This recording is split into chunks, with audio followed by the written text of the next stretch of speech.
Des mitzvot, il explique les mitzvot, et c'est bien pour chacun qui est à la maison, c'est bien que chacun il ait ça, parce que ça lui permet d'avoir une vision générale du sens du Chag dans tous les détails de toutes les mitzvot qui sont shayach au Chag. Alors avant de rentrer, peut-être qu'en même temps, on va parler en même temps de Sukkot, d'après les Dibourim de Rabbeinu et de Rabbi Nathan, mais d'avoir une base un petit peu, parce que souvent les gens ils font la soukha, mais malheureusement ils ne savent pas trop ce qu'ils sont en train de faire. Pourquoi ils font une cabane, qu'est-ce que c'est cette cabane, pourquoi à ce moment-là, pourquoi elle est comme ça, etc. Un minimum de base, c'est pas de la halacha vraiment, c'est pas de la halacha dont il parle, mais il parle du concept de la soukha, pourquoi Sukkot? Qu'est-ce que c'est cette mitzvah? Alors il commence par Ben Yom Kippourim les Sukkot. Il commence par ces jours-là qui sont entre Yom Kippour et Sukkot. Noagin le'ashkim lebet hakneset beyom shelachar Yom Kippourim. On a l'habitude de se lever tôt le lendemain de Yom Kippour pour aller à la synagogue. Arba yamim she Ben Yom Kippourim le Sukkot. Noagin baem ksat simcha. Les 4 jours qu'il y a entre Yom Kippour et Sukkot, on a l'habitude de faire un peu de la joie. En mita'anim ba'em afilu ta'anit shel yemei hazikaron le'av va'em. On ne fait pas ta'anit dans ces 4 jours-là, même si c'est un jour de yortzeit, de son père ou de sa mère. Ve'en omrim tachanun. On ne dit pas des tachanun, c'est-à-dire on ne fait pas les supplications de tachanun. Ve'im yesh ba'em shabbat. Et si maintenant dans ces 4 jours il y a Shabbat, en omrim bat filat Avarachamim Beshachrit, on ne dit pas la prière Avarachamim Shachrit de Shabbat. Les fiches Yeshbaz Karat Neshamot, parce que là-bas, on mentionne les Neshamot, on rappelle les Neshamot. Et ça, on ne fait pas pendant ces 4 jours. L'autre Sidkat Tzedek Bemincha, non plus dans Minchat Shabbat, on ne fait pas le passage qui est après la Hamida, qui s'appelle Sidkat Tzedek Leolam. שאין סקטרת צדק במנחה של שבת, אלא אותו יום אילו היה יכול, היו אומרים בו תחנון במנחה. Parce que le klal, c'est que ce tzedek, sitkatra tzedek leolam, qu'on dit Shabbat à mincha, on ne le dit que si ce jour-là, de ce Shabbat-là, il était dans la semaine, on aurait fait tachanoun. Par exemple, si c'est Shabbat Rosh Chodesh, alors on ne le dit pas. Maintenant, si c'est Shabbat, il tombe dans ces 4 jours-là, entre Kippour et Sukkot, aussi on ne va pas le dire. Pourquoi on est noëg, pourquoi on a l'habitude d'avoir de la simcha dans ces 4 jours-là? Les fiches ayu yamim shel Chanukat Hamikdash b'Bayit Harishon. Parce que c'était les jours où on commençait le Chanukah du Bet Hamikdash dans le Bayit Rishon. Le premier Bet Hamikdash, les jours où on a commencé à s'entraîner à faire les korbanot, c'était ces 4 jours-là. C'est pour ça que ces 4 jours-là, il y a de la simcha. Vous voyez ça déjà, qui sait ça? La plupart des gens, ils ne savent pas. Ils croient qu'il y a de la simcha parce que bon, c'est Kippour, pardon des fautes, et maintenant il va y avoir la fête de Sukkot. Alors il y a 4 jours entre eux, alors il y a un peu de simcha. Mais le nyan, c'est que ces 4 jours-là, c'était les 4 jours au premier Bet Hamikdash dans lesquels on a commencé Chanukat Habayit, c'est-à-dire on a commencé les premiers korbanot, à s'entraîner à faire les korbanot. Chez Bana Shlomo, qu'il a construit Shlomo HaMelech. D'accord? Vegam anachnu oskim be mitzvot. Et aussi, comme on s'occupe des mitzvot, de la soukha, et qu'on prépare les trogs et les autres minimes, les autres choses qu'on a besoin, le lulav, etc. Les chvod adon adonim mekadesh Israël ve'azmanim. Pour le kavod des maîtres pour d'Akadosh Baruch Hu, qui sanctifie le Ham Israël et qui sanctifie le temps. Mitzvat soukha. Katuv Batorah, c'est écrit dans la Torah, dans Vaikra, Chav Gimel, 23. Vaikra, dans le Sefer Vaikra, 23. Besukot Teshvu Shivat Yamim, Kol Ezrach Be'Israël Yeshvu Basukot. Dans Soukha, vous vous assiérez 7 jours, tous les membres du Ham Israël s'assieront dans la Soukha. pour que ça soit su de vos générations que dans les Sukkot j'ai installé les Ham Israël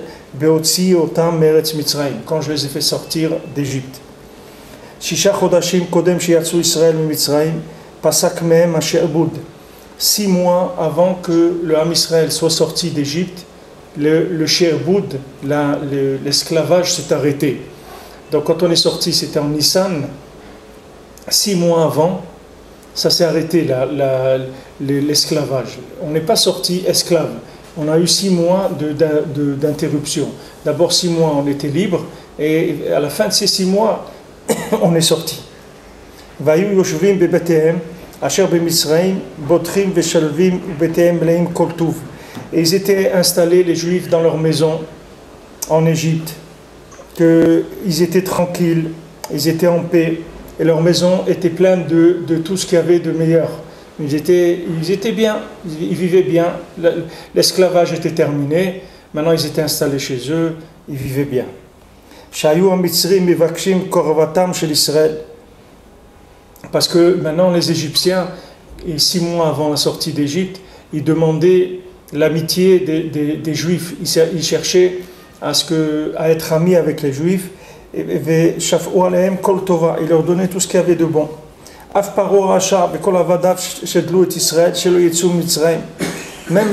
Paro, le Racha, et tous les Mitzrim, ils venaient voir les Juifs, ils leur disaient pourquoi vous allez partir. Restez, on va vous donner des allocations, on va vous rendre, on va vous construire des synagogues, on va vous permettre de faire des écoles juives et tout. Pourquoi vous allez partir? Restez ici avec nous. Et quand il est arrivé le jour de la délivrance, c'est écrit c'est écrit qu'ils ont voyagé depuis Ramsès jusqu'à la ville qui s'appelle Sukkot. Il y avait 600 000 hommes à part les enfants. Vegam Erev Rav alaytam, même le Erev Rav, il est monté avec eux. Et avec eux, ils avaient du gros bétail et du menu bétail très très nombreux.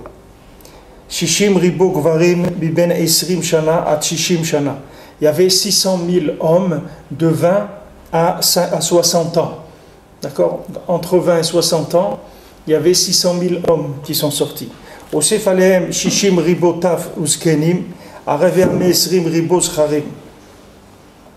Maintenant, rajoute sur ça 600 000 enfants et gens âgés. D'accord? Donc ça fait maintenant 1,2 million. Va'elem osif 120 ribo nekevot verevram. Maintenant, on rajoute sur ça 600 000 femmes et avec le revrav et les femmes encore 600 000. Avec 300 ribo chez azvu betehem ou mishkenotam ve'averem ve'kol tuv asher bahem. Alors il y a 300, ça fait 3 fois osif 120 ribo. Ah oui, 120 ribo. C'est pas maintenant, il y avait 600 000. On rajoute à ça encore 600 000, ça fait 1,2 million. Maintenant, les femmes et le Revrav, ça faisait 1,8 million, ils étaient. Les femmes et le Revrav, 1,8 million, ça fait 3 millions de personnes. Ce qu'il dit ici.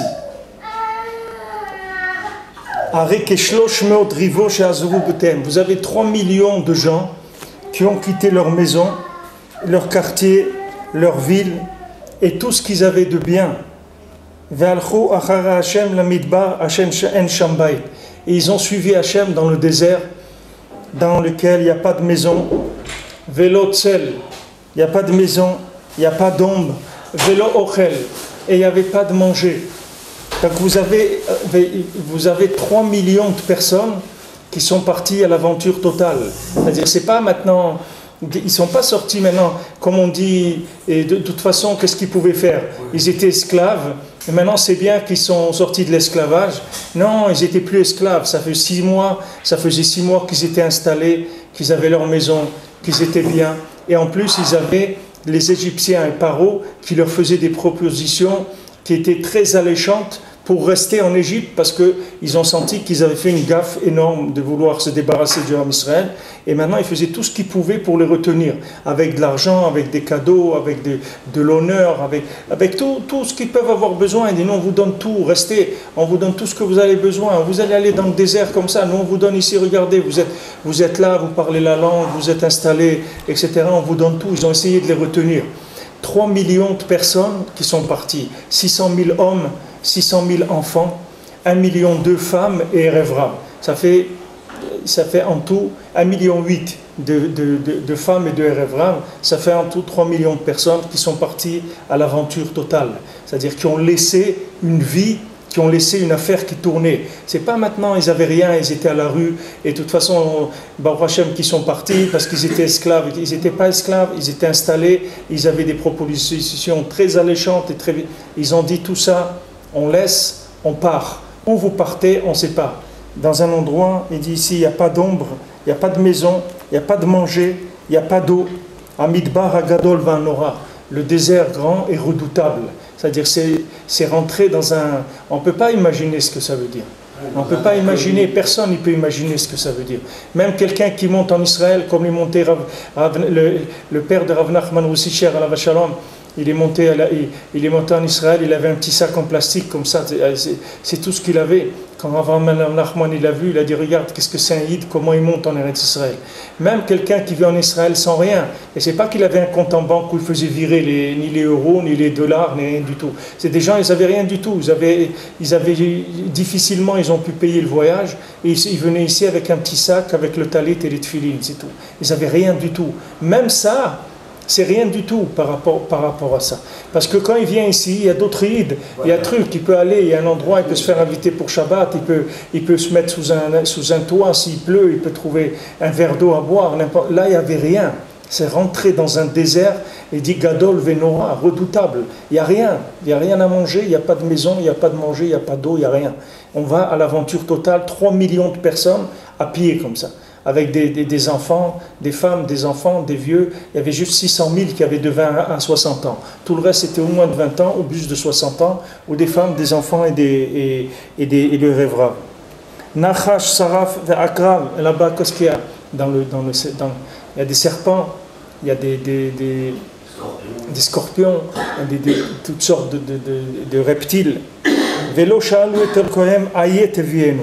Ils n'ont pas demandé à Hachem, où tu nous emmènes. Ils n'ont pas dit où est-ce que tu nous emmènes, dans quoi tu nous embarques. Ils n'ont rien demandé du tout. Ils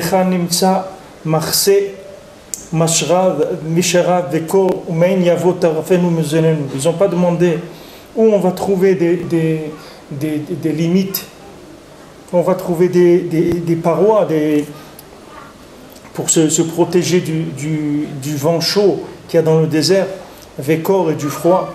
Et d'où va venir notre nourriture et notre boisson. Voilà, ils sont partis, l'aventure totale. Ils n'ont rien demandé du tout. Mais Ramsès Sukkota, donc ils sont partis de Ramsès, ils ont été vers Sukkot.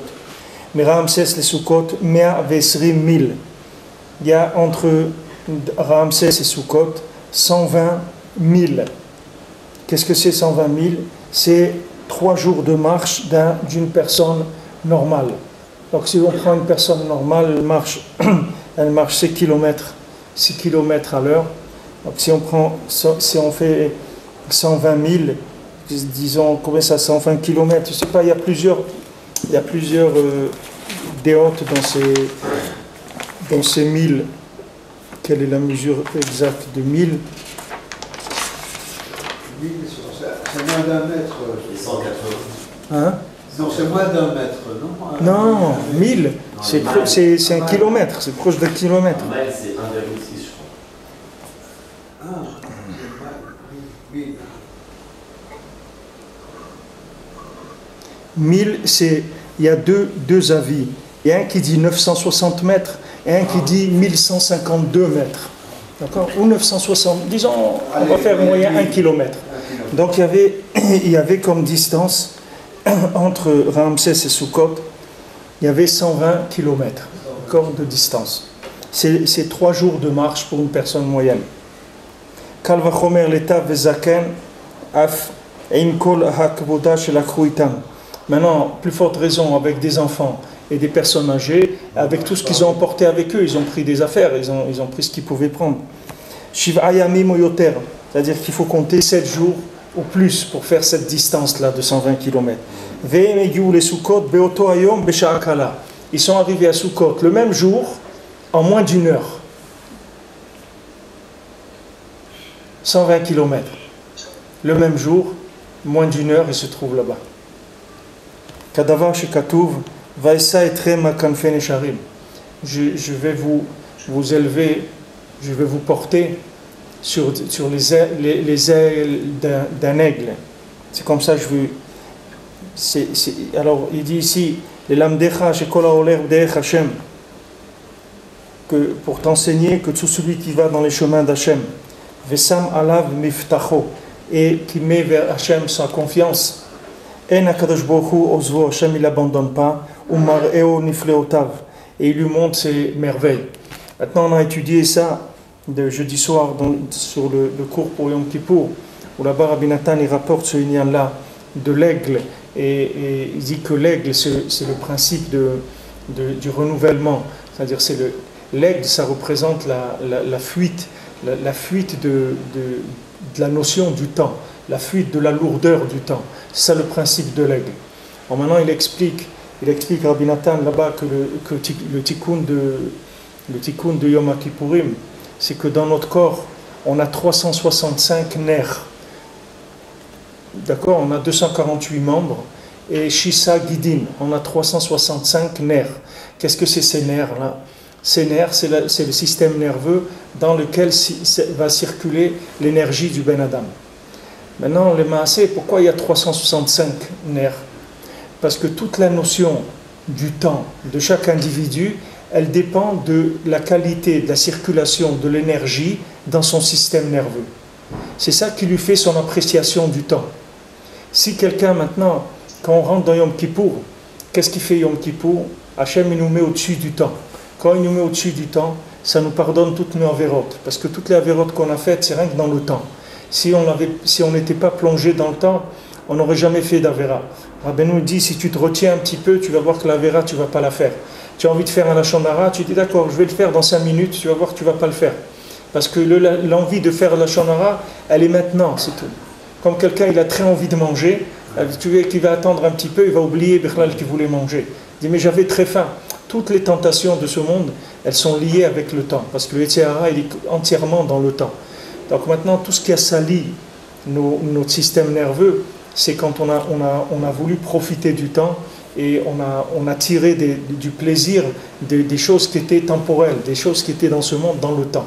Ça, qu'est-ce que ça a fait? Ça a ralenti la circulation de la vitalité dans le système nerveux. Ça fait que maintenant la personne elle se trouve de plus en plus esclave du temps. Alors que si maintenant la personne elle nettoie ses ta'avot, elle va sortir du temps Bichlal. Voilà, maintenant il doit aller de Ramsès à Sukkot. Maintenant Ramsès Sukkot, pour un Ben Adam normal, c'est 3 jours de marche. Pour des gens qui étaient chargés, etc., un minimum 7 jours. Maintenant, moins d'une heure, il se trouve là-bas. Comment c'est possible?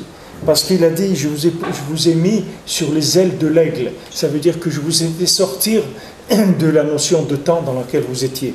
Pour ça que maintenant, au Hachem, après Yom Kippour, il y a pas de, pourquoi on dit il n'y a pas de compte des avérotes? On ne compte pas les avérotes parce que le système nerveux, il est tellement propre qu'il ne peut pas se salir pendant ces 4 jours-là. Il ne peut pas se salir. Et Hachem, il nous fait un chesed qui nous le garde propre pour qu'on puisse rentrer dans la soukha et recevoir des asagot et lokut, c'est-à-dire pouvoir recevoir des compréhensions divines. Pour recevoir ces compréhensions divines, il faut avoir un système nerveux qui est propre, une circulation de l'énergie dans les nerfs qui soit propre. Sinon, la Torah, elle est interprétée n'importe comment, elle est vécue n'importe comment. Si on va avoir une vraie Torah, un rapprochement du tzaddik véritable, il faut que tout le système nerveux il soit propre, il soit nettoyé. Bon, Hachem, Yom Kippour, Akadosh Baruch Hu, il nous nettoie entièrement.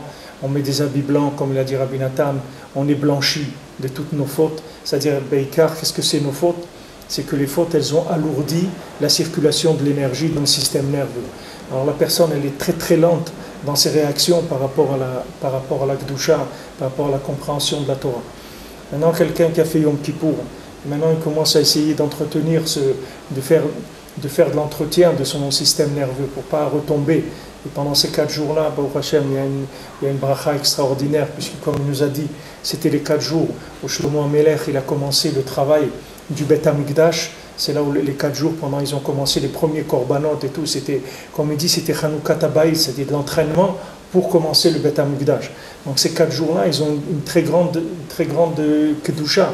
C'est là où on s'est entraîné à travailler au Beth HaMikdash. Alors maintenant, on va rentrer dans quelques jours dans Sukkot.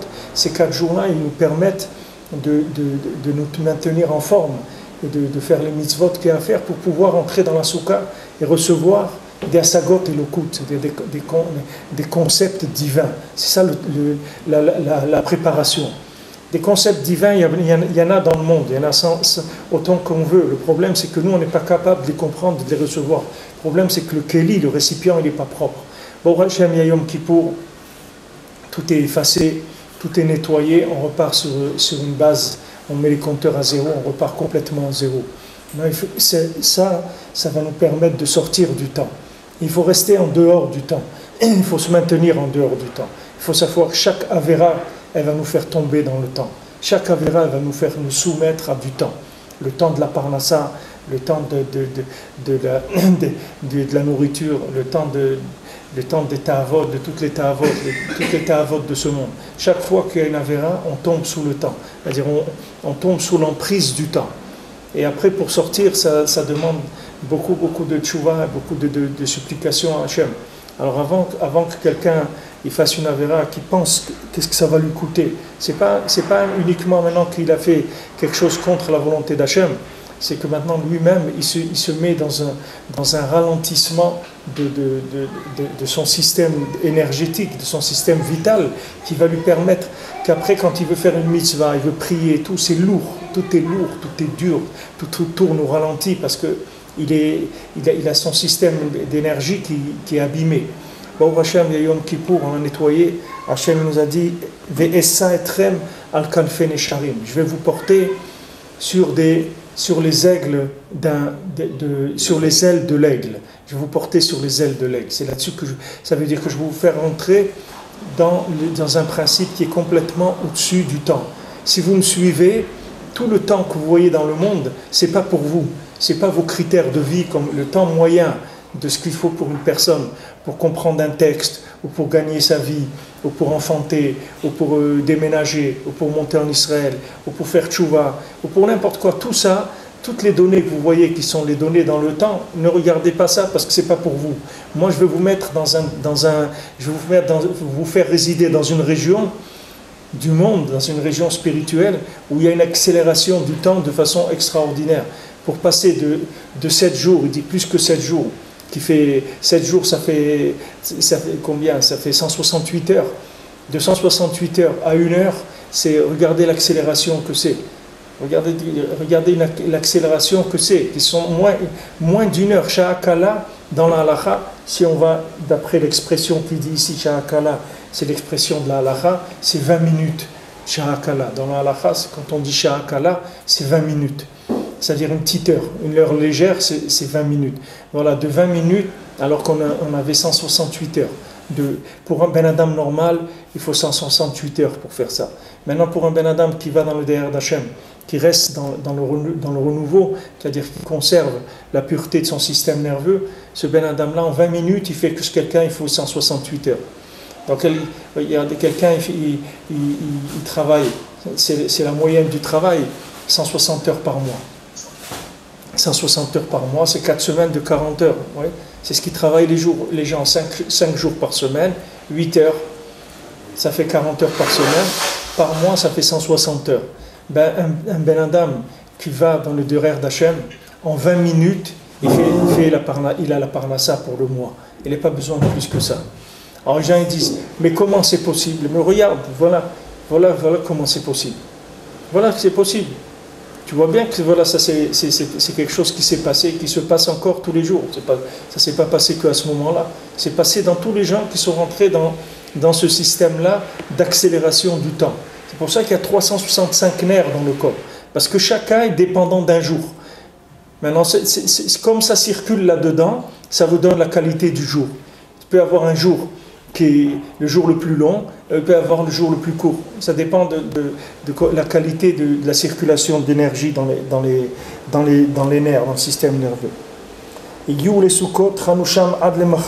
Maintenant ils arrivent à Sukkot, ils vont être méchanés, ils vont camper là-bas, ils restent là-bas jusqu'au lendemain. Alors il y a certains de nos sages qui disent qu'Akadosh Baruch Hu asalahem sham Sukkot mamash, qu'Akadosh Baruch Hu leur a fait des Sukkot mamash, il leur a construit là-bas des Sukkot. Et il y en a qui disent que ce n'est pas des Sukkot mamash comme en matière, mais Hachem il les a entourés avec des nuées, avec des nuées d'honneur, c'est-à-dire des anané kavod, des nuées divines, c'est-à-dire comme des sortes de nuages divins qui étaient autour d'eux et qui les protégeaient. Ce n'était pas une soukha en matière, en bois ou en feuilles. C'était des soukottes avec des ananim, c'est-à-dire qui étaient faites avec des nuées.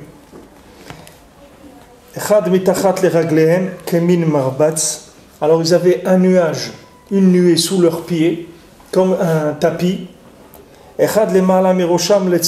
Une sur leur tête, comme une pour faire de l'ombre. Et 4 nuées dans les 4 points cardinaux. Donc ils avaient une nuée qui était un tapis sous leurs pieds. Ils avaient une nuée au-dessus de leur tête pour les protéger du soleil. Et ils avaient 4 nuées dans les 4 coins cardinaux pour les protéger.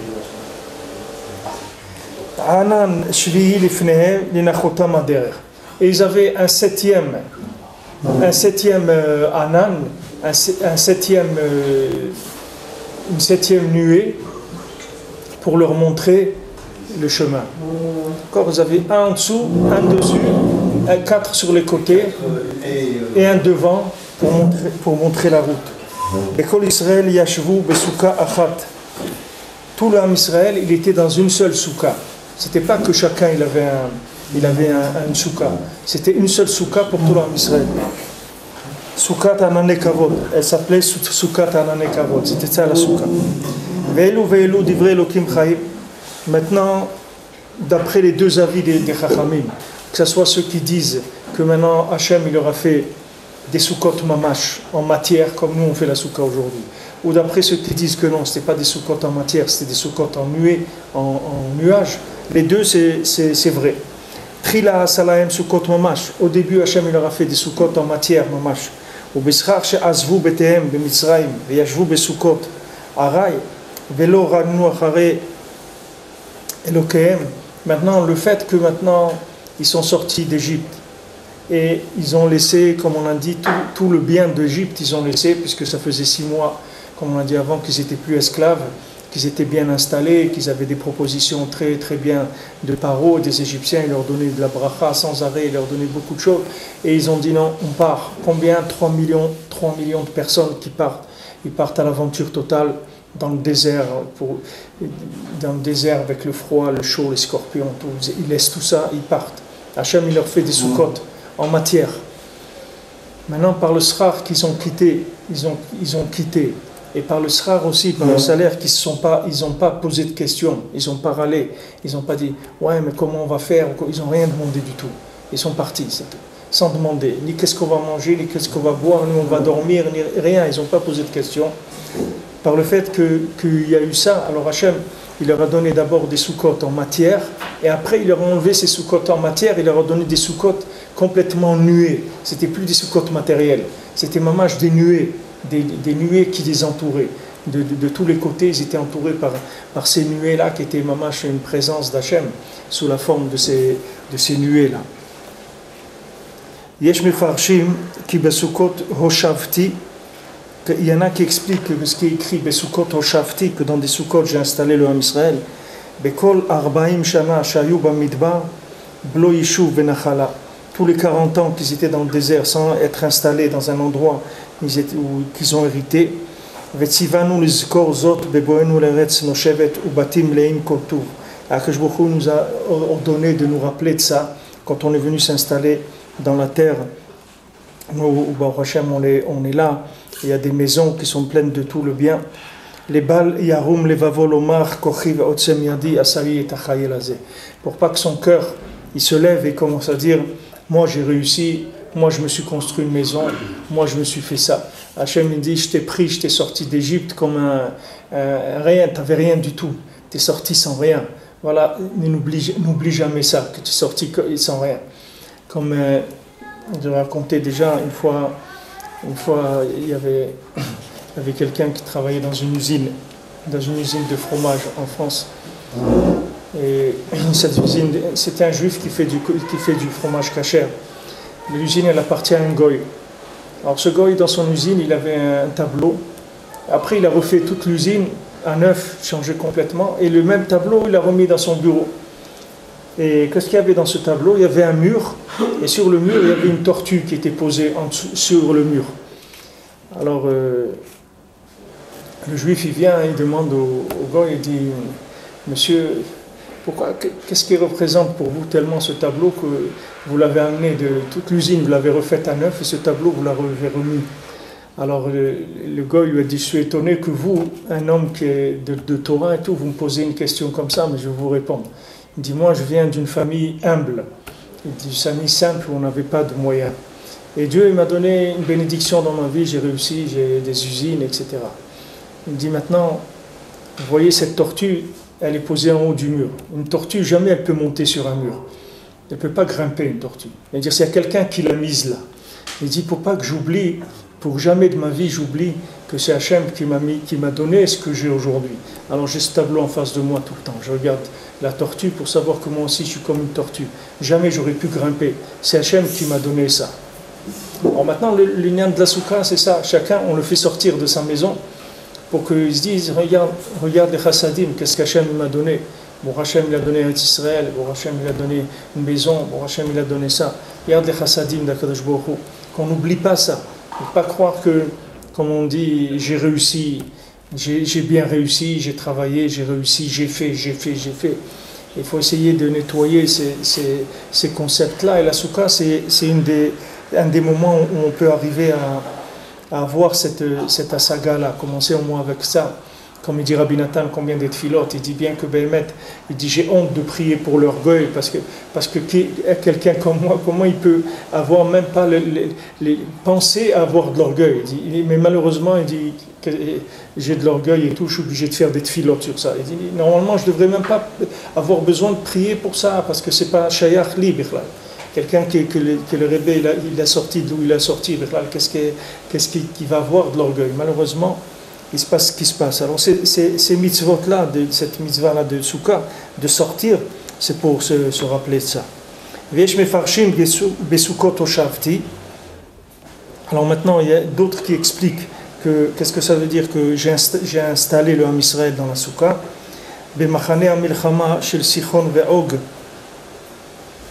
Maintenant, dans le campement de la guerre qu'il y avait avec Og et Sichon, il y avait la guerre, c'était dans le mois de Tishri.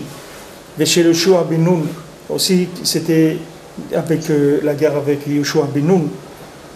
Il dit parce que quand on fait des campements de guerre, alors on s'installe dans des soukot, on fait des soukot.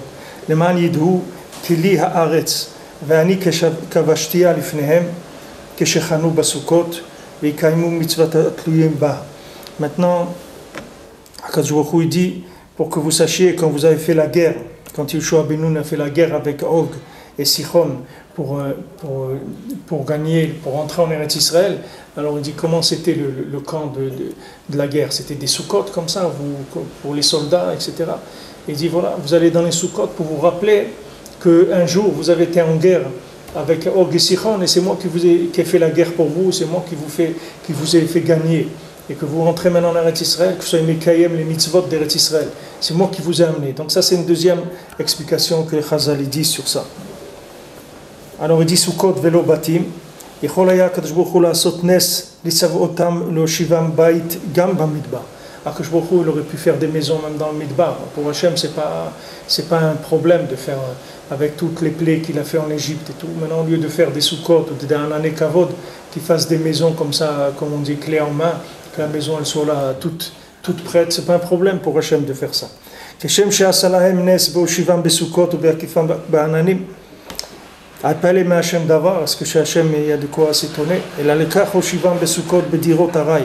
הקדוש ברוך הוא les installait dans des maisons qui étaient précaires, למען ידעו דור גאולים וידעו כל דורותיהם אחריהם, pour que les générations de ceux qui ont été délivrés, qu'ils le sachent, et toutes les générations après. כי אין מושב בית ואין מקום דירה, אלא זה שהשם בונה אותו. Il y a aucune maison, et il n'y a aucun endroit de résidence que ce que Hachem y construit. Ve'im Hachem lo yivne shav amalo bonav. Et si maintenant c'est quelqu'un, Hachem ne construit pas pour quelqu'un, personne ne peut rien construire du tout. Retsono hofer bater reshaim vesam batem kivrehem kimafechat Sdom va'amora. Akadosh Baruch Hu, il peut retourner les maisons des Reshaim et leurs maisons, il en fait des tombes comme il a fait dans Sdom et Amora. Retsono notet bayam derech vesam midbar leeshuv. Hachem, il veut rendre la mer un chemin dans lequel quelqu'un peut circuler. Alors voilà, ils sont sortis, ils ont marché dans la mer comme si c'était un chemin, une autoroute, sans problème.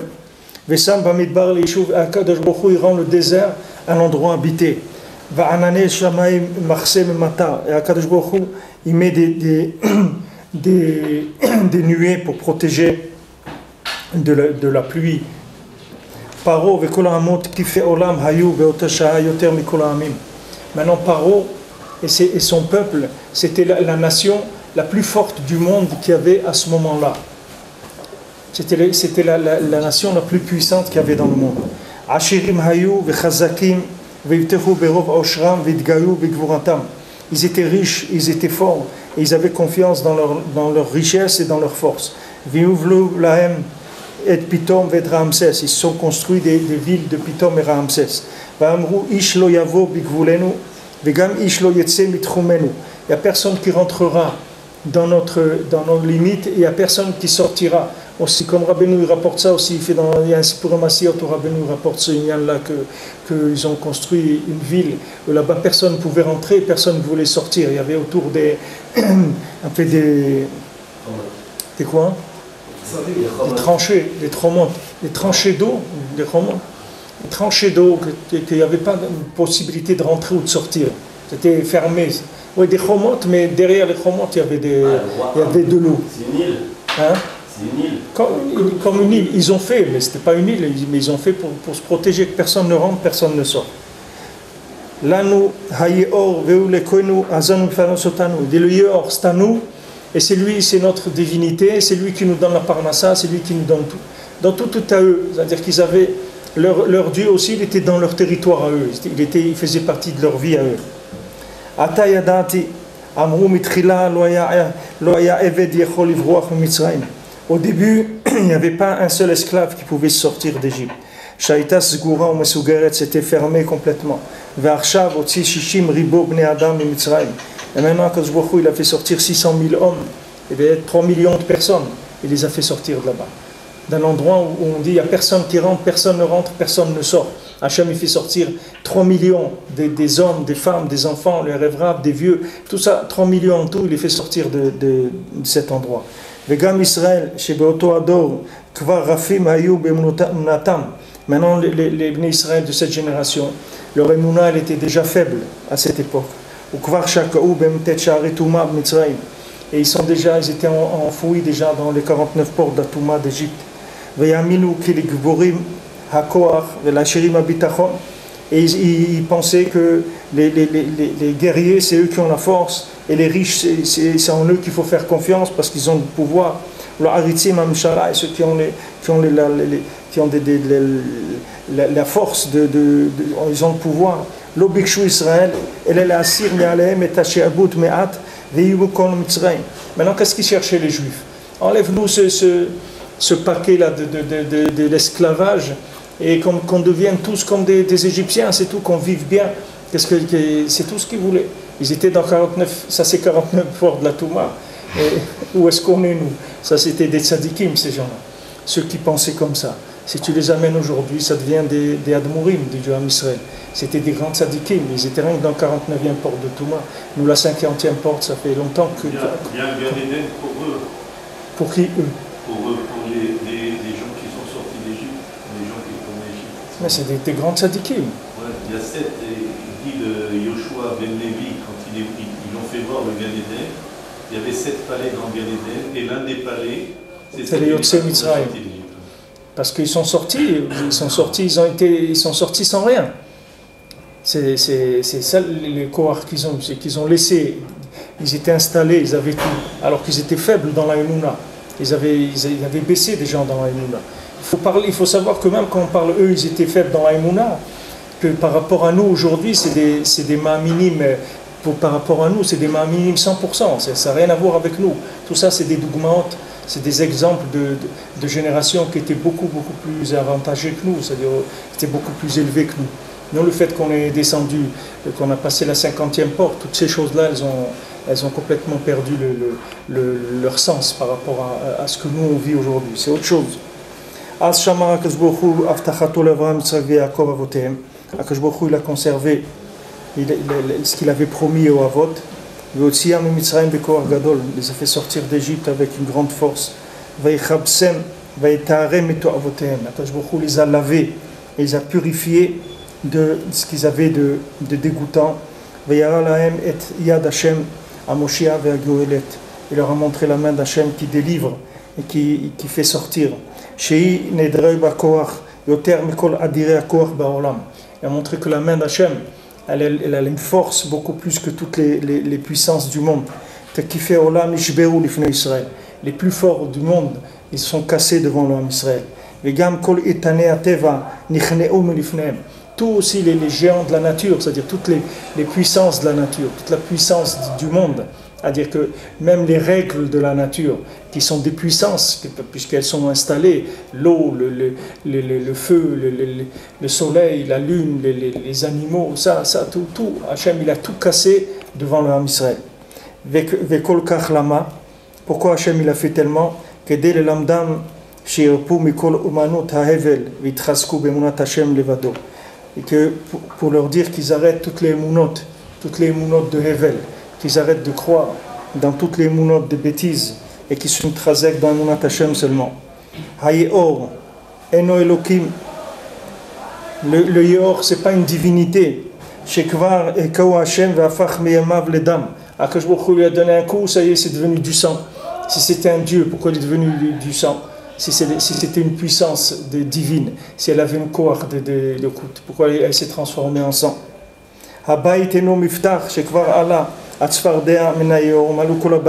La maison, c'est pas un endroit tranquille. Pourquoi ils sont montés les grenouilles du fleuve et elles ont rempli les maisons? La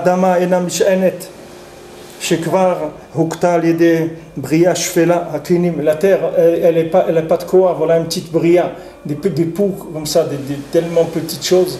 Elles sont venues, elles ont rempli la terre.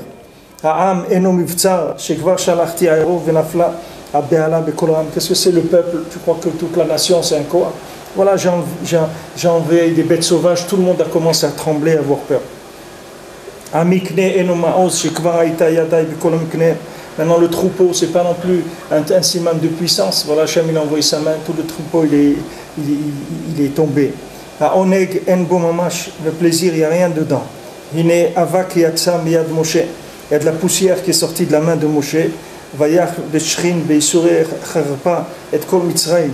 Que tous les Égyptiens, ils ont commencé à avoir des boutons, des maladies dégoûtantes. Où est le plaisir là-dedans? Chukot hateva efes velain. Toutes les chukot hateva, c'est rien du tout. Il est nafal à barad ben Mitzrayim asher kamoru lo haya. Il est tombé du barad, de la grêle en Égypte comme il n'y a jamais eu. Atzeh asadeh tohu, ine achal harbe kol etz asadeh. Alors tous les arbres de la forêt sont venus, les sauterelles, ils ont tout mangé. Hashemesh va'arayar ve'kol tzivaot hashamayim. Maintenant tout le ciel, tous les soleils, la lune, toutes les forces qu'il y a dans le ciel. Chez Lihem, Akash Baruch Hu dit c'est à moi. Chez Gvar Kissa Chosher Afela et Oram.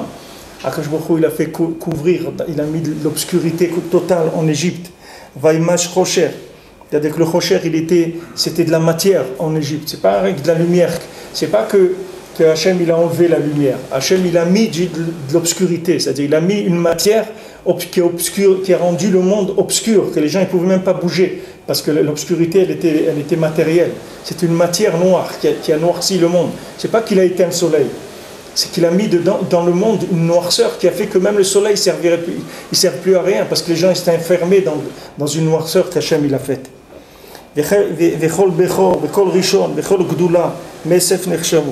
Tous les Bechorim, premiers-nés, et les premiers, les grands, Kol Gdula, ceux qui avaient une grandeur, des zéros, ils étaient considérés. Hachem il a frappé tout celui qui était une tête, un premier, Hachem il l'a frappé, c'est-à-dire il l'a fait tomber. En od milevado, il n'y a que Akadosh Baruch Hu, c'est tout. Vata bni ahuvi lo avde paro atem. Et toi mon fils aimé, tu n'es pas un serveur tu n'es pas un esclave de Paro.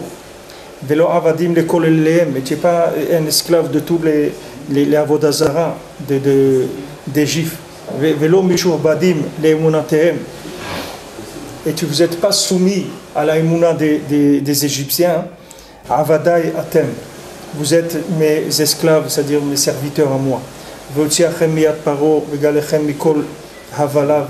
Il dit, je vous ai sorti de Paro, sorti toute la folie qui allait là-bas. Sortez de tout ce qui est des fausses protections. Azvu batehem ou miftsarehem ou bou chatsu betzel kanafai. Akadosh Baruch Hu dit, abandonnez vos maisons, laissez tout ce que vous avez et venez vous mettre sous mes ailes, c'est-à-dire rentrer sous les ailes de l'Ashgacha d'Akadosh Baruch Hu. Vehu lachem marse emet veyativ. Et Akadosh Baruch Hu, ça sera pour vous une protection vraie et yativ, qui va se maintenir. Armonotehem per ubatehem kavod, achlo shimtza deraon olam yiulamo, vatem ba'anan shen bo mamash atifechem vehu lachem kavod olam. Eux, ils se construisent des palais, des maisons d'honneur, des choses qui ont l'air puissantes et fortes. Et moi, je vais vous entourer uniquement avec des nuages. Avec des nuées, avec ça, je vais vous protéger. Vous n'avez pas besoin de toutes ces choses-là. Moi, uniquement avec des nuées, je vais vous protéger. Vous allez être sauvés. Vaïsou ben Israël, mais Ramsès Sukkota. Donc à ce moment-là, les ben Israël, ils ont voyagé de Ramsès vers Sukkot.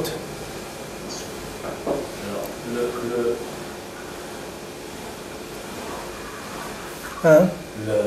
Tu as dit tout à l'heure que leur émouna, elle avait baissé, mais elle est très grande par rapport à nous. Ouais. Maintenant, est-ce qu'on peut dire que la quantité des miracles de l'époque, puisque les miracles d'une époque, elles correspondent à la Bechira de l'époque.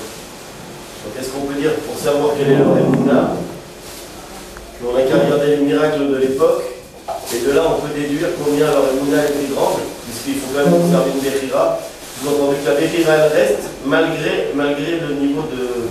C'est-à-dire plus un dor il a une émouna forte, plus ça veut dire qu'il y a une possibilité qu'il y ait des miracles faciles, puisque sans que ça pose problème au niveau Bechira. Ou pas. Je ne comprends pas ce que à quoi tu veux en venir. Qu'est-ce qu'elle est. Quel rapport il y a entre les miracles et la Bechira? Je veux dire, l'intensité des miracles qu'il y a eu, c'est parce qu'ils avaient un degré d'émouna beaucoup plus élevé que le nôtre. Aujourd'hui, qu'on a un degré d'émouna beaucoup plus faible, peut-être l'intensité des miracles ne va pas être la même. C'est ce qu'il veut dire. Parce que peut-être que de nos jours, il y a moins de miracles. C'est pour ça qu'il y a moins visible. On dit qu'une servante de cette époque, elle a eu plus de miracles que le chargé de miracles. Donc ça veut dire. Mais pourquoi qu'est-ce que tu vas arriver à quoi avec ça? Pour arriver à quoi? À dire quoi? Est-ce qu'on peut déduire que, en fait, les miracles d'une époque, puisque des miracles, s'il y a beaucoup de miracles, malgré tout, il faut conserver une Bechira du dor. Donc les miracles, par eux, on peut voir l'intensité de la émouna d'un dor. Mais les miracles, c'est relatif, c'est pas quelque chose de. C'est relatif. Par exemple, quelqu'un qui est né dans le désert, qui mangeait de la manne, pour lui, c'était pas un miracle. Quand il est rentré en Israël, il avait une tomate, c'était un miracle. C'est relatif la notion de miracle. Maintenant, un Breslever, on lui a dit, attends, raconte-moi un miracle du Rebbe. Il a dit, regarde-moi, moi je suis un miracle du Rebbe. Ce que le Rebbe fait avec nous, c'est des miracles 1000 fois plus grands que le miracle qu'il y a eu en Égypte. Des gens comme nous, d'où nous a sorti le Rebbe, c'est des miracles qui sont 1000 fois plus grands que de prendre tout le monde et de le transformer en une banane ou en n'importe quoi. De prendre des gens comme ça, des gens tellement énervés, tellement megouchamim, tellement de la matière, mamage de la matière. Rabbeinu dit qu'il n'y a pas, il dit, vous êtes des gens, si on vous met dans le Gehinam, vous allez rigoler du Gehinam, vous dire, mais c'est rien ça, il n'y a pas, on ne peut pas plus profond, il n'y a pas plus bas pour descendre. Le Gehinam, c'est trop bien pour nous. Et vous n'avez pas des endroits plus bas que le Gehinam. Il dit que c'est maintenant, quand Rabbeinu prend des gens comme ça, il les sort. Bon, Hachem les amène à Ouman, il leur permet de devenir des gens qui tiennent un peu debout, qu'ils arrivent à travailler, fonder un foyer, respecter la Torah, prier dans Zman Kirat Shema, faire Shabbat, etc. Ça, c'est un miracle beaucoup plus grand que ce miracle-là de sortie d'Égypte. Seulement, pour voir ça, il faut se mettre dans un endroit où quelqu'un il voit ce qui est en train de se passer. Tu comprends? Il voit ce qui est en train de se passer. C'est-à-dire que ça, c'est plus que de refaire vivre un mort. Maintenant, si tu vois un mort, quelqu'un que il est mort, et quelqu'un il vient et lui dit allez lève-toi, il se lève et il marche, tu vas dire waouh, quel miracle. Mais c'est pas vrai, de faire tchouva à quelqu'un, c'est plus grand que ça. Parce que ça, c'est rien du tout. Ça, n'importe quel Tana, n'importe quel Amora, il faisait Triatamétim. Tu prends tous les Tanaïm, les Amoraïm de la Gemara, tous ils faisaient Triatamétim. Tous étaient capables de ressusciter un mort. C'est rien du tout. Mais de nous faire tchouva à nous, ils n'ont pas pu. La preuve, c'est qu'on est là aujourd'hui. S'ils avaient pu, on ne serait pas revenus. Nous, on est passé dans les Dorotes des Amoraïm, des Tanaïm, ils n'ont rien pu faire pour nous. Il n'y a personne qui a pu s'occuper de nous. Il n'y a que le Rebbe, il est venu, il a dit venez, je vais m'occuper de vous. Venez, je vais m'occuper de vous. Moi, je vais m'occuper de ces gens-là que Mamash, c'est les dernières Neshamot du monde. C'est-à-dire les Neshamot qui sont fatigués, qui n'ont plus la force du tout de faire quoi que ce soit. Le Rebbe, il va s'occuper d'eux. Il va leur donner envie de faire Avodat Hashem, d'être des Bnei Adam, d'être des Yid, de vivre en Eretz Israël, d'être Sovel, tout ce qu'il faut être Sovel pour être dans ce monde. Ça, c'est un miracle beaucoup plus grand. Ça dépend de où tu te places. C'est relatif. C'est relatif. Au contraire, Rabbeinu dit qu'il ne faut pas... Rabbeinu, il est venu... On sait que Rabbeinu, il était Assour Benissim. Le Baal Shem Tov, il était Assour Bektavim. Le Baal Shem Tov, il n'avait pas le droit d'écrire. Et Rabbeinu, il n'avait pas le droit de faire des miracles. C'est quelques miracles que Rabbeinu, il a fait. Toujours, il faisait qu'on oublie les miracles qu'il a fait parce que Rabbeinu n'avait pas le droit de faire des miracles. Mais pourquoi Rabbeinu n'avait pas le droit de faire des miracles? Parce que Rabbeinu, son derer, c'est pas le derer des miracles. Rabbeinu dit que quelqu'un ne doit pas être ma'amin dans Hachem, bederech mofet. Que celui qui est ma'amin dans Hachem par les miracles, alors il va tomber. Parce que les miracles, c'est pas ça qui fait la émouna. La émouna, c'est pas les miracles. La émouna, elle vient de la malchoute d'Hachem. C'est pas les miracles. Les miracles, c'est quelque chose de fort. Et quand ça, tu le vois, c'est un choc. Et après, ce choc-là, il va partir. Et la personne, elle va retourner là où elle était. Ça n'a rien changé. Même il va se rappeler qu'il a eu un miracle. Tu vas voir que lui va rester comme il était. Ça ne change rien du tout dans sa vie. Ce qui est intéressant, c'est de rentrer de la Elokout dans un Ben Adam. Ce n'est pas de lui montrer des miracles. Un Ben Adam, il va voir un miracle. Regardez, des gens ici, ils ont vu combien des miracles en Eretz Israël. Regarde tous les gens, des roquettes, des trucs, des scuds, la guerre du Golfe, la guerre de... Mais le Ben Adam, il a vu comment c'est possible. Quelqu'un, il envoie 5 000, 10 000 roquettes, ça ne tombe pas sur une maison et tout. Voilà, c'est des miracles. Mais est-ce que la personne, elle prend ça pour avancer dans Avodat Hashem? Elle prend pas. Elle a vu, c'est beau. Au maximum, elle dit merci Hashem. Hashem, tu nous as sauvés. Mais lui, il reste comme il est. C'est-à-dire que ça ne rentre pas à l'intérieur. Nous, le nes de Rabbeinu, c'est qu'il te rentre la Elokout dans toi. C'est pas qu'il te montre des choses, qui te change à toi. C'est comme la Torah, tu étudies de la Torah. Voilà, tu étudies de la Torah. C'est beau la Torah.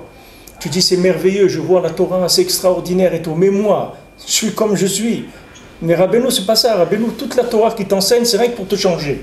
C'est pas pour t'enseigner de la Torah. Rabbeinu, il ne veut pas te faire savoir des choses. Rabbeinu veut te soigner. Ce n'est pas de la Torah.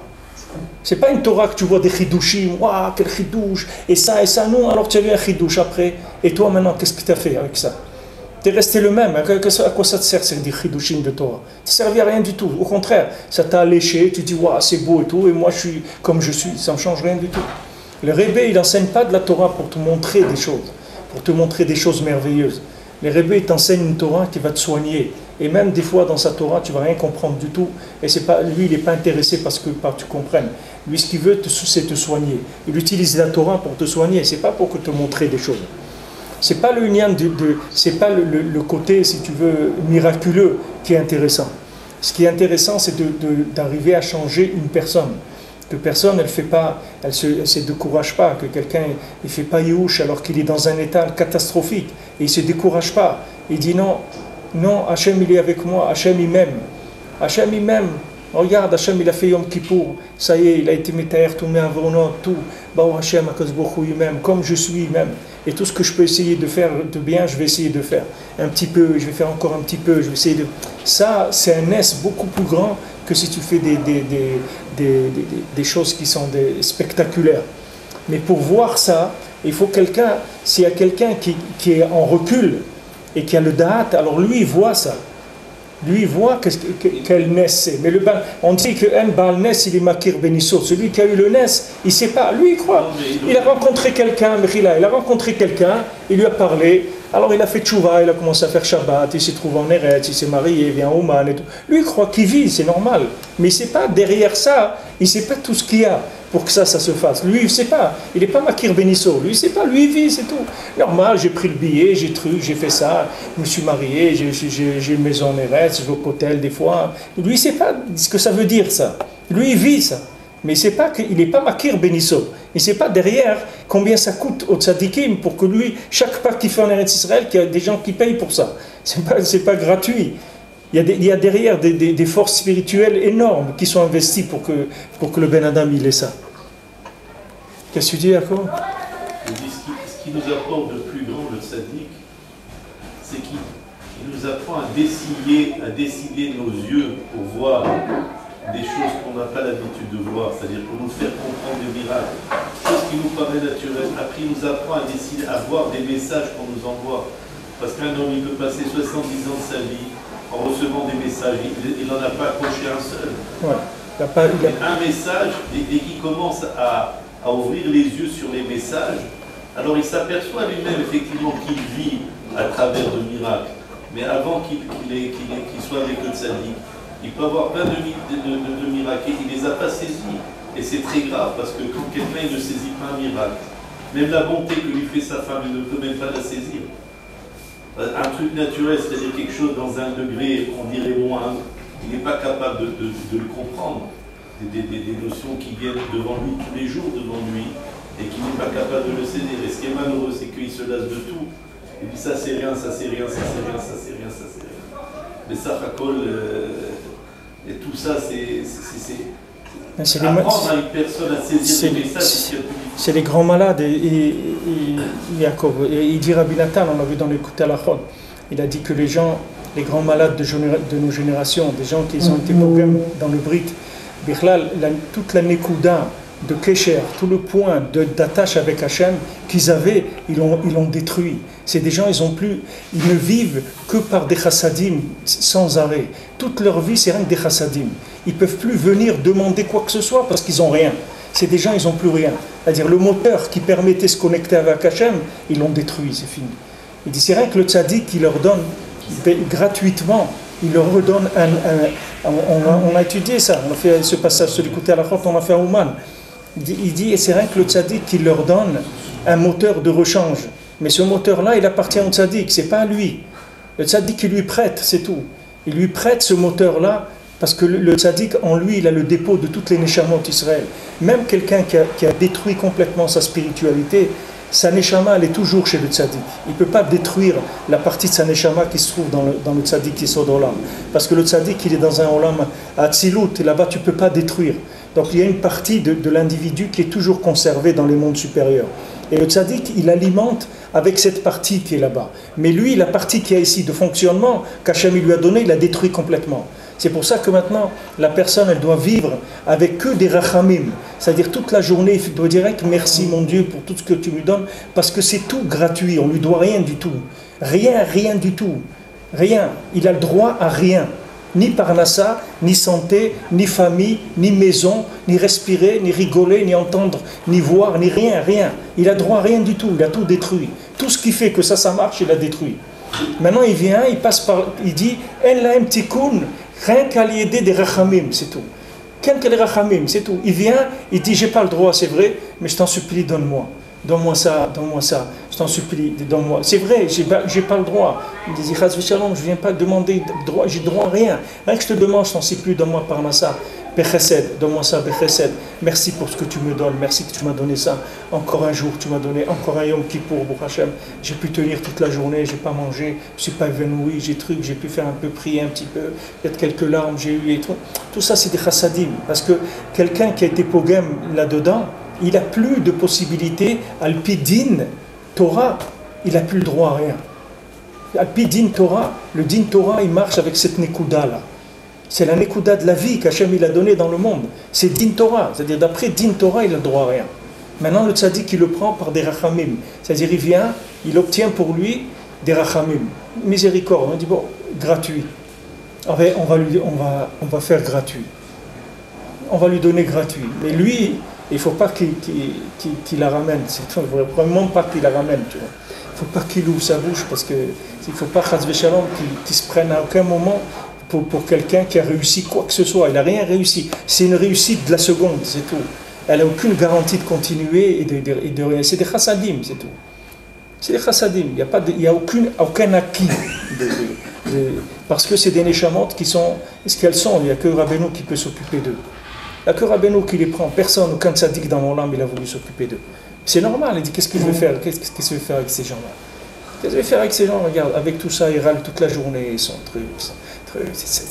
il n'y a pas, on n'arrive pas. Les gens, ils se plaignent. Ils disent, combien de gens ils se plaignent? Ils disent, regarde, tout ce qu'il a, il fait que râler toute la journée. Il râle, et ça, il n'y a pas, et pourquoi ça compare? Et ça, c'est pas comme si. Mais tu n'as droit à rien, tu ne comprends pas. Et ces gens-là, leur vie, c'est l'insatisfaction permanente. Insatisfaction permanente. Il est toujours insatisfait. Toujours. C'est pourquoi Gama Brit, Rabbeinu dit, celui qui est pogam dans le Brit, il s'appelle Ra. Il dit, il y a une avéra que le Ben Adam, il est Ra, Tamid. Ça veut dire toujours c'est mauvais pour lui. Tout est mauvais. Donne-lui tout ce que tu veux, c'est mauvais. Donne-lui un appartement de 300 mètres carrés qui voit le cotel et qui gagne 10 millions de dollars par mois et qu'il a 10 enfants et qu'il voit il y a un avis et qu'il veut tout ça. Donne-lui tout ça en même temps et il va râler. Il va dire, il ne va pas être content. C'est l'insatisfaction permanente. Parce que le point qui donne la joie, le point qui donne la satisfaction, il a été détruit. C'est le point de la vie, Pachou. Le point de Tikkun Abrit, c'est la Nekuda qui permet de vivre dans ce monde. Ça, il a détruit. Il a tellement tapé dans cette Nekuda qu'il n'y a plus rien. Alors maintenant, tu vois, tu lui donnes, tu vois quelqu'un qui est un siman. Tu vois un siman de quelqu'un qui vient de là, c'est qu'il n'arrive pas à se satisfaire, c'est tout. Il est insatisfait tout le temps. Tout le temps, il râle. Il n'arrive pas. Même tu lui donnes une avodat Hashem nifla, qui va se lever à Chatzot, il va faire tout le Teilim, il va faire 2 heures d'Idbodedou, il va étudier, truc et tout, et tu vas voir que la journée, il va râler. Il ne va pas être content. Mais qu'est-ce que tu veux? Et même tu lui donnes tout, parce que la Nekuda qui donne le rassasiement, il ne l'a pas. C'est une Nekuda. On dit un aveugle, il n'est jamais rassasié. Pourtant, tu lui donnes à manger, voilà, mange, il a toujours faim. Mais voilà, tu as mangé. Il ne voit pas. Comme il ne voit pas, il n'est pas rassasié. Lui, c'est pareil. Cette Nekuda qui fait que la personne elle se rassasie du bien, elle ne marche pas chez lui. Elle ne marche pas. Mais seulement, il doit, dans son subconscient, faire marcher quelque chose qui se dit, attends, moi, comme Rabbi Nathan, il dit dans Alim la Troufa, il dit, tu te considères comment? Comme le pire de la terre, oui. Tu te considères comme l'homme le pire qui est sur terre, oui. Il dit, Dafka, Si c'est vrai que tu te considères comme ça, alors tu dois être toi joyeux toute la journée. Parce que regarde, l'homme le pire de la terre, on lui a donné une femme, on lui a donné qu'il a mis les tefilines, il mange kasher, il fait Shabbat, il a été à Ouman, il fait Tikkun HaKlali. Toi tu dis que c'est le pire de la terre, mais regarde qu'est-ce qu'on t'a donné. Alors, ou d'un côté ou d'un autre, tu triches. Il y a un côté où tu joues, comme on dit Zahma, le pire de la terre, mais tu n'y crois pas. Ou bien tu ne crois pas dans la vérité de ce qu'on est en train de te donner. Parce que si maintenant tu mets ces deux éléments ensemble, tu dois être joyeux toute la journée.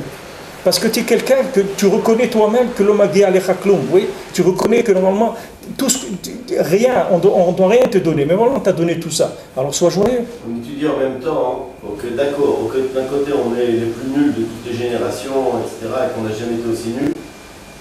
Et en même temps, il y a sous un autre angle, qu'on est d'Afka les plus méritants et que...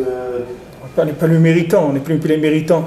C'est comme si tu dis un hôpital, il est devenu le meilleur hôpital du monde. Pourquoi? Parce qu'il a les plus grands malades qui sont venus. Alors maintenant, les malades ils vont dire, mais c'est nous l'hôpital, c'est nous qu'on l'a construit. C'est grâce à nous qu'il existe l'hôpital. Parce que si on n'était pas là, l'hôpital n'aurait jamais existé. Tu ne vas pas nous faire le monde à l'envers. C'est vrai qu'Akadosh Baruch Hu, il a envoyé Rabbeinu parce qu'il est le plus grand malade du monde. Et que c'est le plus grand tzaddik qu'il y a jamais eu dans le monde. Il a envoyé maintenant. Mais tu vas pas t'enorgueillir du fait que maintenant, on a dû aller chercher les plus grands professeurs qui étaient dans le monde. Il dit Rabbeinu qu'un Ben Adam Pachout, qui arrive à faire sa chaîne normale, un type Pachout, et c'est un chidouche comme le Baal Shem Tov. Mais où il est ce Ben Adam? Tu le connais toi? Tu connais un Pachout? Tu connais un Baal Shem Tov? Quelqu'un qui arrive simplement à faire une avodat Hashem normale, avec une famille normale, avec un truc, il essaie de travailler un peu, de machin, sans aller... Mais tout ça, c'est pas lui qui fait ça.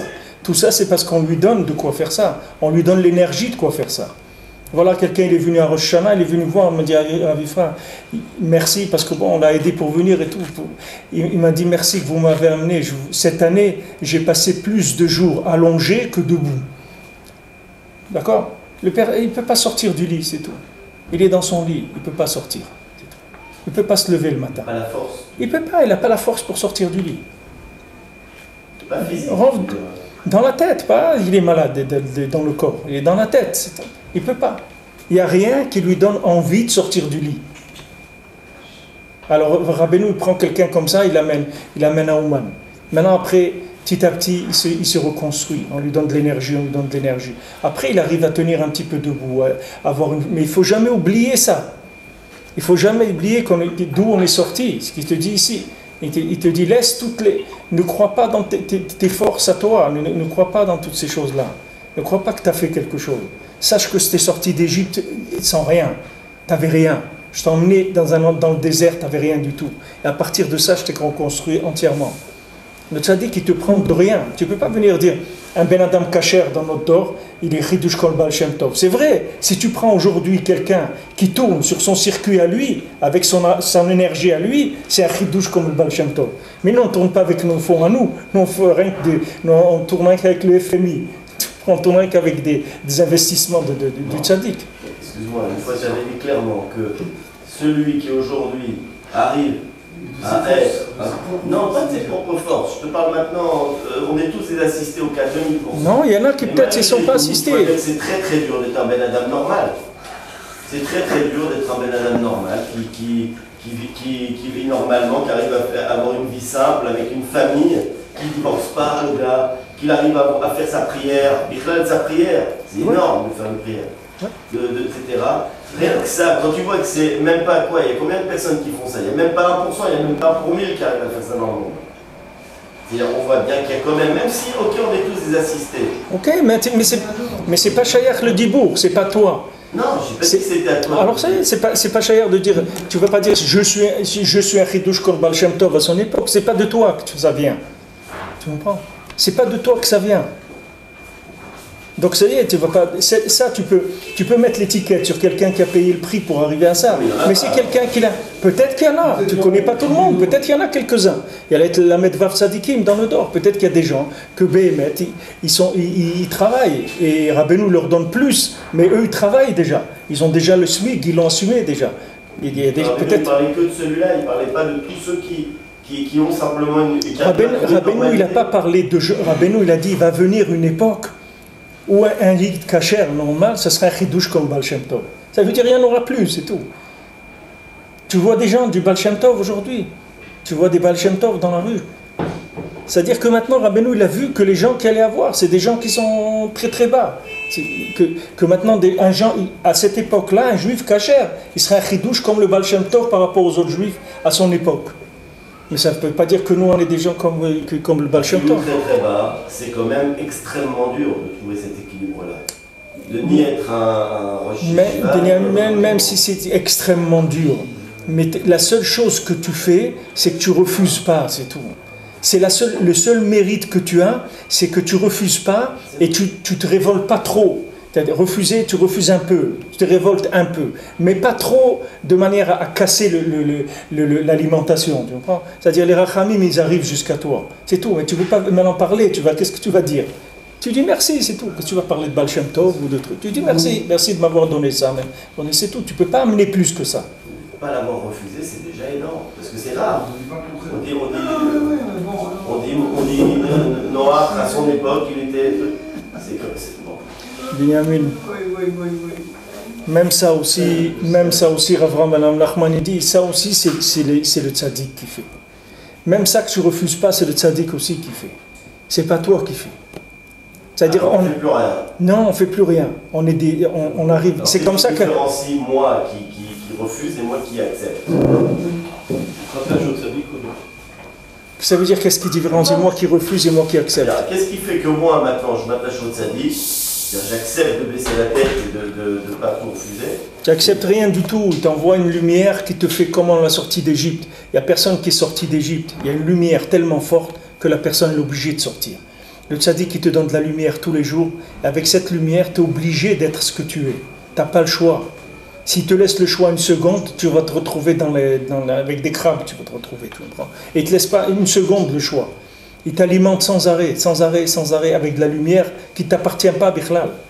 Comme il dit le Maaseh de Hanouka, le Balabait, il vient, le Oréach, il vient chez le Balabait, il l'emmène, tu comprends? Et il lui a dit, mais qu'est-ce que c'est ça? Je vole et tout. Il dit, il n'y a pas de problème, je te prêtais un habit du Gan Eden à Tarton. Mais maintenant, sinon, tu es chez toi, c'est tout. Tu es chez toi comme tu as l'habitude d'être, c'est tout. Voilà comment tu es. Tout ça, Rav Madame Nachman dit que même Hachem, il va faire que les gens, ils vont l'écouter, que les gens, ils vont faire Avodat Hachem. C'est Hachem qui va faire ça. C'est pas l'homme qui va faire ça. Il envoie un tzaddik. C'est pour ça que le Yetzirah, il a dit s'il envoie le Rabbi Nachman, il n'a plus de travail à faire. Alors quelle différence il a dit ça sert. Avec quoi? Ok, alors c'est pas moi qui ai fait, c'est pas moi qui n'ai pas fait, donc je fais plus rien. Non, Mektoub, c'est pas je fais plus rien, c'est pas ça, Mektoub. Mektoub, c'est pas ça du tout. C'est pas ça du tout. Ishmaël, c'est pas ça du tout. Ishmaël, il est pas dans lui-même, il n'est pas dans la Tmouna, il n'est pas dans le Elyan, Ishmaël. Qu'est-ce que c'est le Mektoub? Non, c'est pas un Elyan de Mektoub. Le Elyan, c'est qu'on est là, on a la Emouna, que c'est le tzaddik qui fait ça. Et que c'est le tzaddik qui a des rachamim, qui amène chaque jour des rachamim dans le monde pour que je puisse continuer et je puisse avancer. C'est pas Mektoub, c'est que le tzaddik qui fait ça. C'est pas Mektoub, c'est des rachamim. Quand Rabbi Nathan, il dit à Rabbeinu, ferme bien le sac, réfléchis à ça et tu vas comprendre où tous nous on est. Si Rabbi Nathan, que lui, c'était le Talmid de Rabbeinu. Le Talmid, la Levana de Rabbeinu, c'est-à-dire que c'était l'élève le plus grand qu'il y a eu dans le monde. C'était le plus grand Yehoshua ben Nun qu'il y a eu dans le monde, c'est Rabbi Nathan. Il a été zoré d'être la lune de Rabbeinu. Et lui, il dit à Rabbeinu, ferme le sac pour pas que je me sauve, réfléchis à ça et place-toi, positionne-toi par rapport à ça, tout seul, tu vas te positionner. Si Rabbi Nathan, que c'était un tzaddik, que Rabbeinu il a dit sur lui que c'était un tzaddik, c'était un Talmid Chacham, c'était un Gaon, il était Dayan à l'âge de 16 ans ou 17 ans, c'était des Mishpachot de Gaonim du Ham Israël, tu comprends? C'était un homme, il n'avait aucun Yetzirah, ni de fumer de l'herbe, ni d'aller dans des trucs, ça n'existait pas dans sa vie, le Yetzirah, tu comprends? C'est des gens, le Yetzirah, il avait fini depuis longtemps, je ne sais même pas s'ils ont eu un Yetzirah dans leur vie, c'est des Kdoshim, des fils de Kdoshim et tout. Et lui, il dit au Rebbe, et quand le Rebbe dit je t'ai bien attrapé, ça veut dire quoi? Le Rebbe, il lui a pas dit Baruch haba, tu as bien travaillé, grâce à ta recherche tu m'as trouvé. Pas du tout. Rabbeinu il a dit je t'ai attrapé, je t'ai mis dans mon sac. Ça veut dire que Rabbeinu il l'a pris et il l'a mis dans son sac. Maintenant Rabbi Nathan, comment il réagit? il dit, fermez bien le sac que je ne me sauve pas. Rien que réfléchir à cette parole-là, tu vas